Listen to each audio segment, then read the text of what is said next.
Hello and welcome to the Recruit Rockstars podcast, where we focus on the people part of your growth stage company. I'm your host, Jeff Hyman. Every Tuesday and Thursday, I interview a world-class expert on talent and recruiting so that you can build a company filled with rock stars. And I've really been looking forward to today's guest. He's kind of a legend in the tech industry, especially with early stage companies, happens to have a reputation for being one of the nicest guys you're going to meet.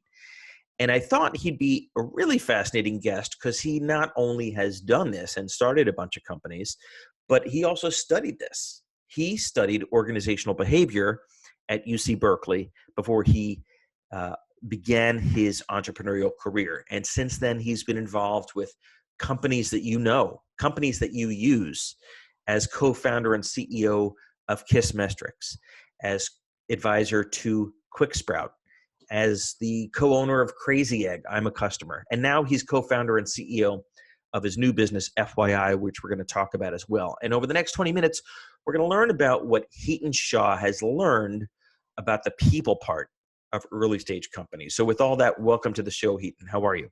I'm great. Thanks for having me. Thrilled to have you on.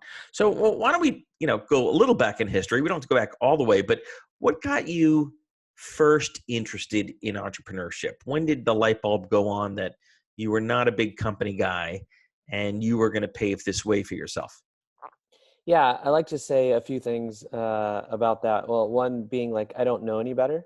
And so I blame my father. He basically told me since I was about 4 or 5 years old that I shouldn't work for anyone. And was he an entrepreneur?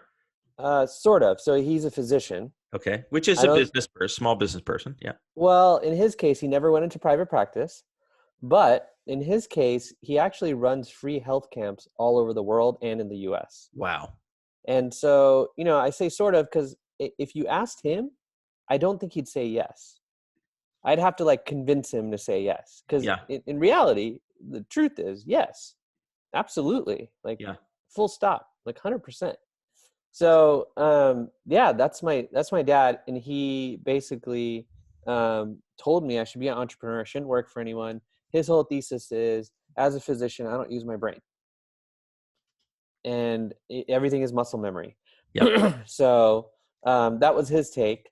And I think the other thing he said is you get more freedom in life, and you have, nobody really telling you what to do.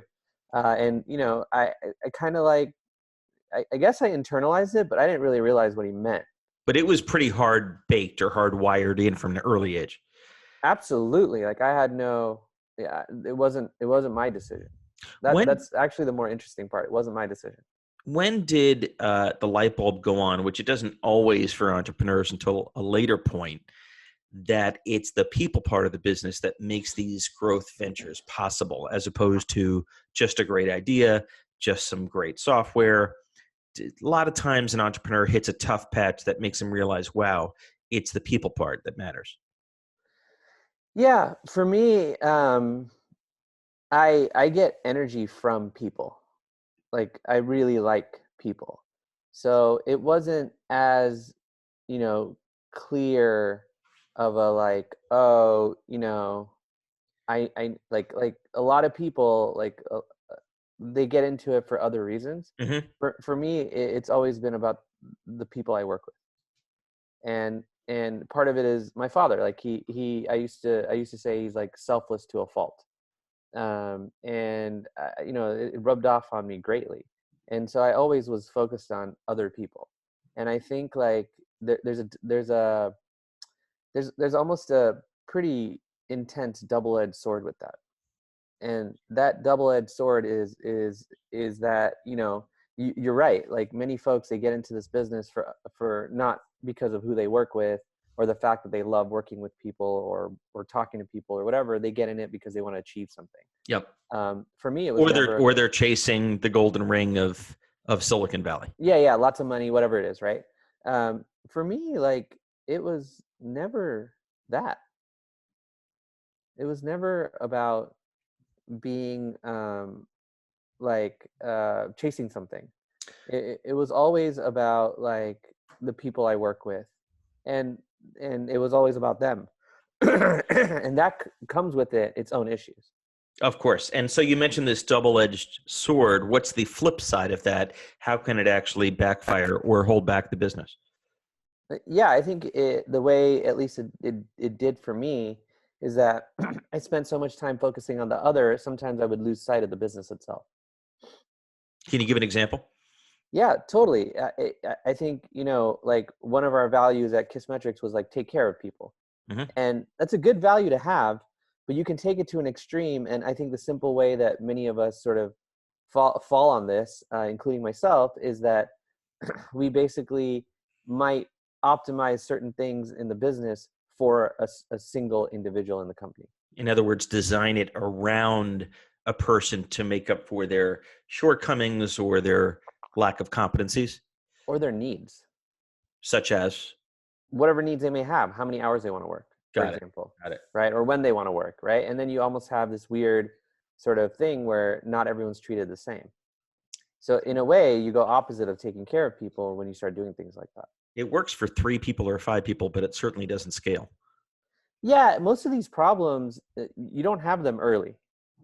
You don't even know they exist. And this Yeah. is one of the worries that I would have for anyone starting something is, and it's a worry, it's that, do you actually know what you're getting into?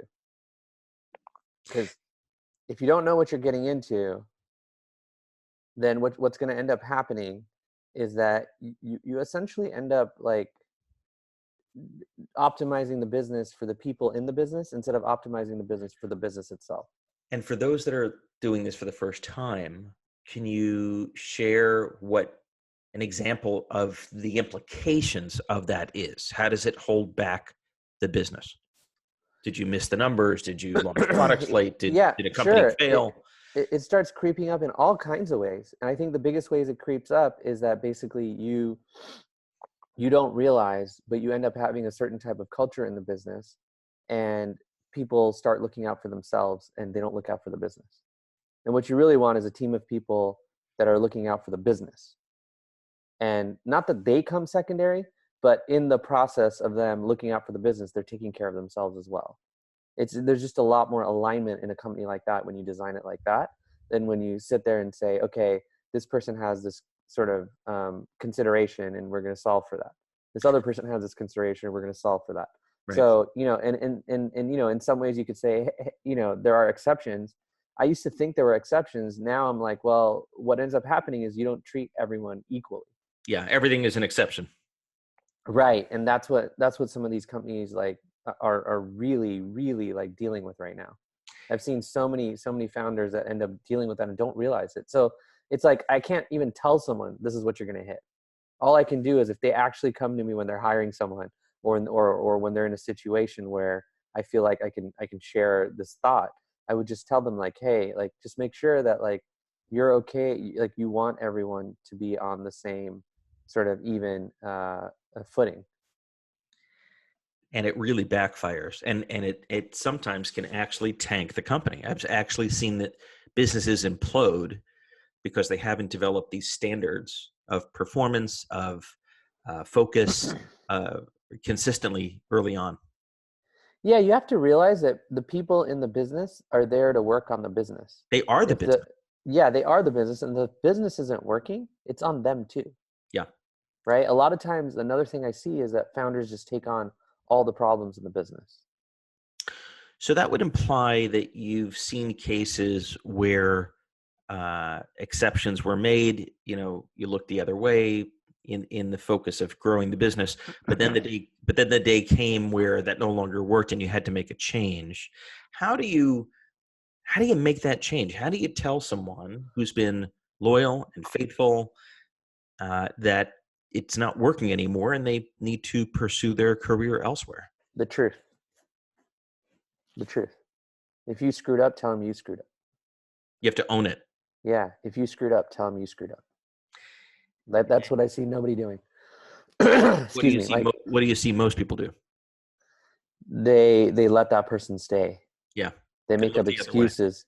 They make up excuses of why they cannot lose that person. That's the main problem. We make up excuses of why that person like should stay instead of thinking about like, is that person effective at their job? Because really, effectiveness is all that matters. And it's your job as the leader, manager, whatever, to make sure everyone in the company is as effective as possible. But like you were saying, if you have no definition of what effective looks like in the company, and early on, it doesn't matter. Everyone's effective, supposedly, right? Right. Later on, like as you scale, you might hire people, and this is why, there's all the theories about hire slow, fire fast, fire slow, whatever it is, right? I don't even know anymore. And for me, it's just like, when someone comes and joins a company, do we have a way to understand and know whether they're being effective or not? So what are they accountable to? And how can we make that really clear, not just when we hire them, after we hire them, but during the interview process? That's really like the way I've solved this and continue to, which is making sure that people know what their job is, and what effectiveness looks like, what doing a great job looks like for them in the company. Where did you learn how to do that? For founders who don't know, how do you learn how to do this stuff? Is it all hard knocks? Yeah, you don't really learn it. I mean, there's a lot of good books out there, but those books are all based on a certain way of doing things that are the way the author wants to do things or recommends you do things. So if you don't want the hard knocks, then go read like 10 of these books. Yeah, 10 of them.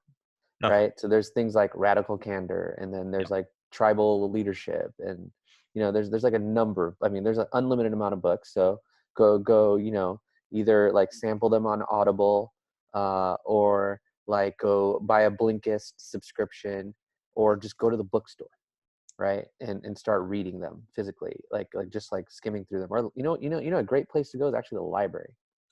They still have those? They still have those. My kids go to them. My kids love them. I love going to them and checking out books that, I'm not ready to buy. It's great, and then I use a lot of the digital stuff like Blinkist, and I pay for it so I can get the summaries and like just figure out what resonates with you. It's really about like, because look, the company culture thing is real. There are things that either resonate with you or don't. And that stuff is real. That is the stuff that actually ends up mattering when it comes down to like, hey, like, how do we want to be? Well, it's like the culture of the first few people. And then from there, the culture keeps evolving as you add each individual. And as a result of that, if you're early, you have to understand who am I? And then who are we? So few founders get that right, or they wait till it's too late. And they don't realize that some of those decisions are almost irreversible. And this may be a leading question, and I really hope you'll disagree if you disagree. I'm always happy to disagree if I disagree. That's what makes a podcast interesting. Is this the most important job of the leader, the people part? Not selling, not raising money, not developing the product, but getting the people part right? Am I oversimplifying that?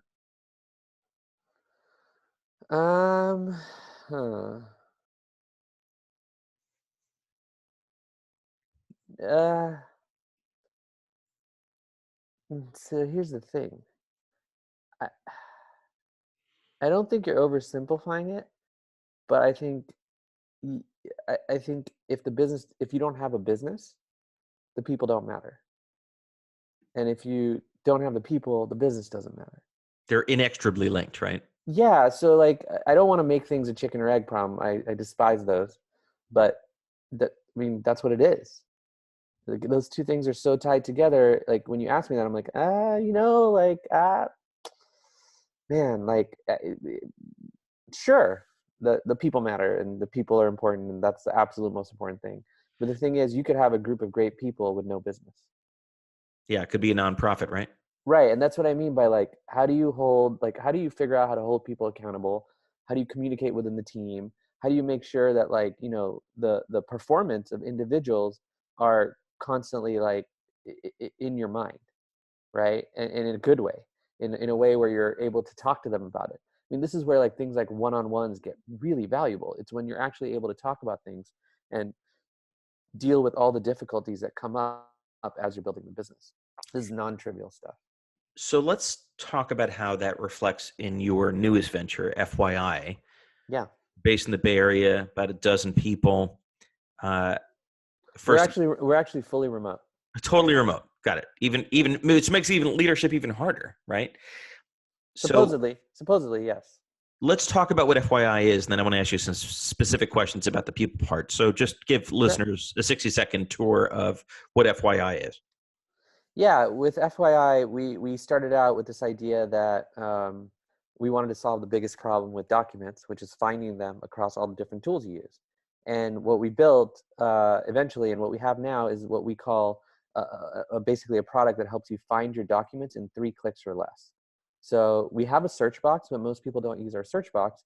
We have an interface designed around how people find documents. And one of the key aspects is it's a Chrome extension, and it opens in every new tab. And it essentially shows you basically what's happening across all the documents. And it helps you go to like individual people in the interface and basically see exactly what they are, what they're basically documents that you have shared with them, also what's happening with those documents, like what's been modified recently and things like that. So it's really an interface designed to help you find information at work and also see what's happening. So you're saying for the first time I can actually find my shit? I hope so. Yeah. And that's what people tell us, right? And in a way that's not a search box. I love it. It's fantastic. So what was the origin and the idea? What was the light bulb that went on? We built 2 failed products, my co-founder and I, in the document space, and failed because just we didn't think they were for us. They weren't necessarily products that were bad ideas, actually. Yep. They just weren't the kind of execution we wanted, and they didn't fit the criteria of the type of business we cared about. So what we did is we stepped back and asked people, what's your number one challenge? Basically creating and sharing documents. And they said it's finding them across all these different tools they use. And then we tested a search box really quickly. Like we built it in 5 days. We got it out to people, and we realized that it's not how people want to find documents. People have certain behaviors when they find documents, and it has very little to do with the search box. It has more to do with asking people. It has more to do with understanding like what's being recently worked on, et cetera. And then we just kept basically working on the interface and the user experience, because we really highly value that kind of stuff. And we got to the place that we got to now. And the next thing we're doing now is actually building out a product for teams. So we actually shut down our signups, and now like people have to apply or request a sort of access, because we're working with teams to figure out kind of how to solve the problem more holistically and collectively inside a company. It really is a massive problem. I love the opportunity and I love the concept. Tell us about the people part. So I think you mentioned it's about a dozen folks. Yep. All virtual, all remote. All remote, distributed, yes, all over the world. And so what's the pro and con of that for folks that maybe haven't done it or are deciding if they want to structure their business that way? Yeah, there's like a number of things I don't wish upon anyone, and one of them is being fully distributed. Another one is like even starting a company. So it's like what my dad used to tell me growing up: don't do what I do what I say. Yeah.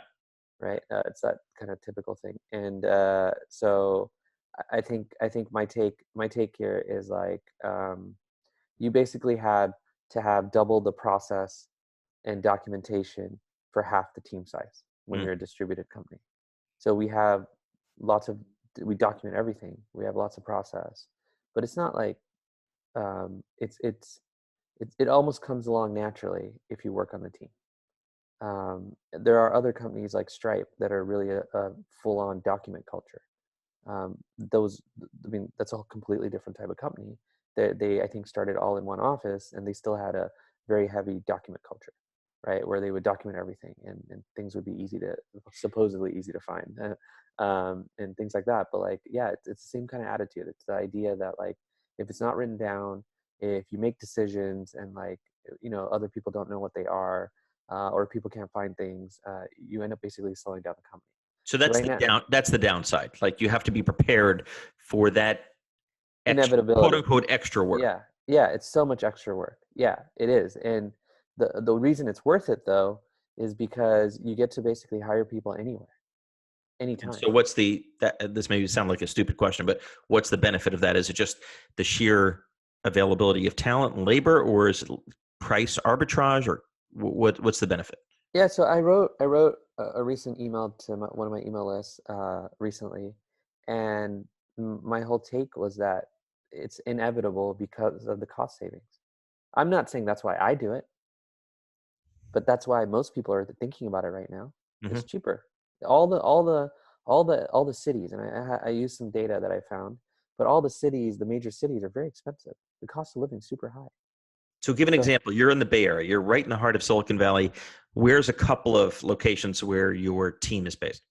So we have today Bangladesh, we have South America, we have Canada, we have a bunch of folks in the U.S. The three of us that are here are my co-founder and our head of engineering, our CTO. Yep. And we're in the Bay Area, but our CTO lives in Benicia, which is about 30 minutes north of San Francisco, which is a little further out. Just found better cost of living there, right? He moved there many years ago.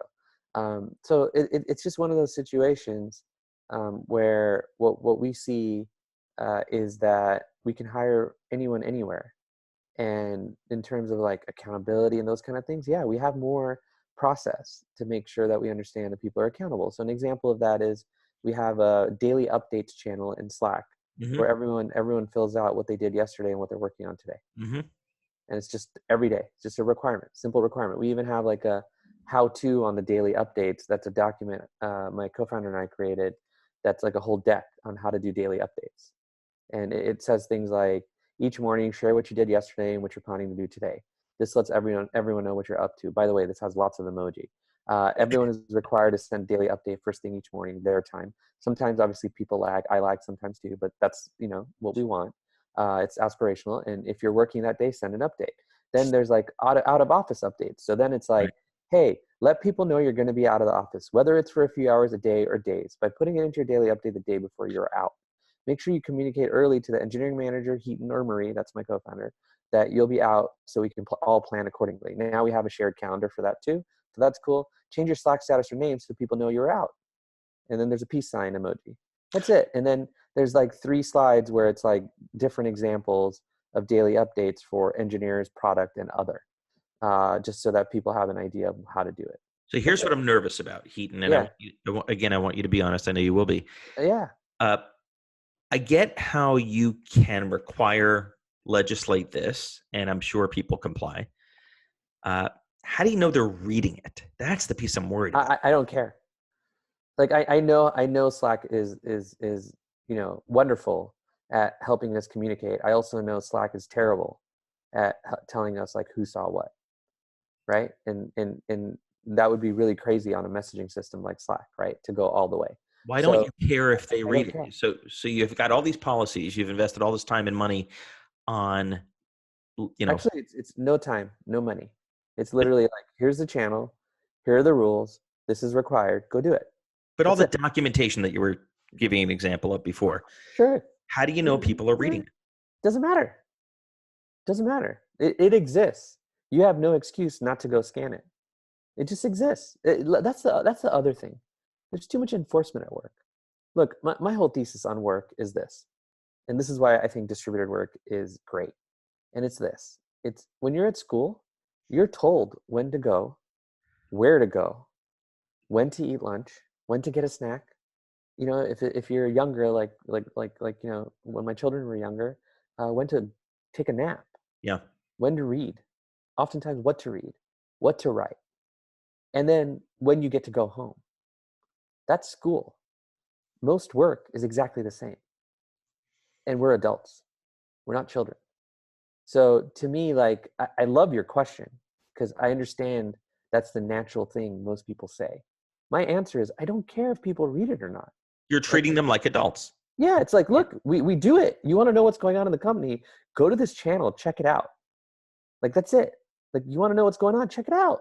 Yeah. I mean, sometimes some people will add an emoji to someone's update because like someone's going on vacation or going to the dentist or doing something fun or they had a crazy day. I mean, but like, you know what? I don't care if they read it. Like that's like saying like, we need to enforce things in order to encourage good behavior. But to be fair, there are implications if someone doesn't read it and screws up because they didn't follow the procedure that you've spent all this time documenting. No. There's no repercussions. No. What's the repercussion? Everyone's just telling each other like what they're doing. It's just like, hey, here's what I'm doing. Here's what I did and here's what I'm doing. That's it. It's like a status update. but we don't have to get on a call because, like, time zones and all kinds of things. And, if someone, look at it this way, is it my task to make sure someone else reads this stuff? No, it's their task to read it, right? My task is just to create an environment where people feel like they know what other people are doing on a team in a distributed workforce. Yep. And they right? can do best work. And yeah. And so I honestly, if somebody doesn't read this, there are no repercussions. Like it's all personal. It's all to them. Like if you want to know what's happening on engineering, you can go read this. If you don't care what's happening on engineering and you're not an engineer, don't read it. That being said, like you have no excuse for not knowing what Steve's working on or what Jan's working on or what Billy's working on or what Marie worked on, right? You don't have an excuse. They posted it for you. You mentioned the time difference and communication, live communication. How do you manage that without being up 24 hours a day? Yeah, people make all this stuff complicated. It doesn't matter. Like you have meetings, you set the time zone, you set the time for those meetings so everyone can make them. You make sure everyone can make them, and you go. But you said, if I did the math correctly, you're spread out across most of the globe. Yeah. Aren't those windows pretty tight, or is someone up at 2 a.m? No, we don't want anyone to be up at 2 a.m. unless they want to be up at 2 a.m. That's their business. No. We just literally go, is this time going to work for everyone? And if not, what time works? And we figure it out. Again, we're all adults. And the same with like the workflow, right? Like the workflow is literally like, I got stuff to do, I do it. And then like there's some like, update and usually it happens in the tool you're using, right? So like if there's a document we make sure that document gets shared and someone reviews it when they wake up. If you were awake when they were sleeping, they wake up, they check it out. Like, and it moves pretty fast because it's not like we have enough, not clusters, but essentially clusters of time zones. Yeah, right. It works out fine. I think, again, like also, my responses come from doing this for 16 years, maybe 17 now. And it's clearly working for you.